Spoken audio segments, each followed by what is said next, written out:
પરંતુ 2024ના વર્ષની અંદર જો આપણે દીપનજી જોઈએ તો એક વર્ષ રહ્યું છે કે જ્યાં આગળ આપણને ઘણા બધા નવા સેક્ટર પણ આવતા જોવા મળ્યા છે, ઘણા બધા જૂના સેક્ટરોએ પણ સારું પ્રદર્શન આપણને બતાવ્યું છે. ખાસ કરીને PSU જોઈ લો તો અહીંયા આપણને એક સારા એવા લેવલ બનતા દેખાયા, ત્યાંથી પછી થોડો ઘણો ઘટાડો પણ આવ્યો.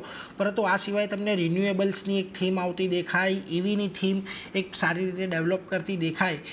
પરંતુ હવે આગળ જતાં 2025માં જ્યારે તમે કહી રહ્યા છો કે અહીંયાથી આપણે થોડુંક હવે બજારની અંદર રિટર્ન એક્સપેક્ટેશન ઓછી રાખવી જોઈએ, એવી પરિસ્થિતિમાં તમે રોકાણ માટે ખાસ ક્યાં ફોકસ રાખશો 2025 માટે?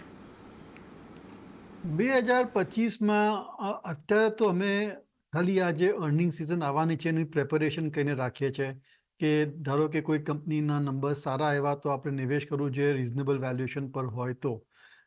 પણ છેલ્લા 1-2 વર્ષમાં પ્રાઇમરી માર્કેટની થ્રુ ઘણી એવી સારી ઇન્ટરેસ્ટિંગ કોન્સેપ્ટ ટાઈપની કંપનીઓ લિસ્ટ થઈ છે, જેની બિઝનેસ મોડલ એકદમ અલગ હોય છે, ડિફરન્ટ હોય છે, અને I would call them as new age companies.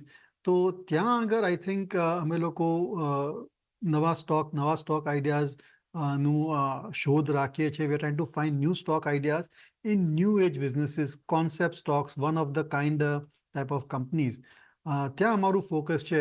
Generally અમે જોયું છે કે FMCG, સિમેન્ટ, સ્ટીલ, બેંક્સ એ બધામાં એવા સારા રિટર્ન આવતા નથી.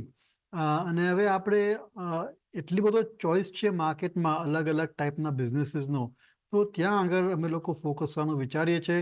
આ બધા જ સ્ટોક છેલ્લા 1-2 વર્ષમાં લિસ્ટ થયા હશે અને અમુક એના ભાવ સારા એવા વધી ગયા છે એટલે અમે ઊભા રહી ગયા છે. પણ at some point of time જ્યારે કરેક્શન આવશે અને એ લોકોનું અર્નિંગ્સ પણ વધ્યું હશે અને એ લોકોનું P મલ્ટિપલ કમ્પ્રેસ થયું હશે અને કમ્ફર્ટ લેવલ પર પહોંચશે, that point of time certainly we may think of investing.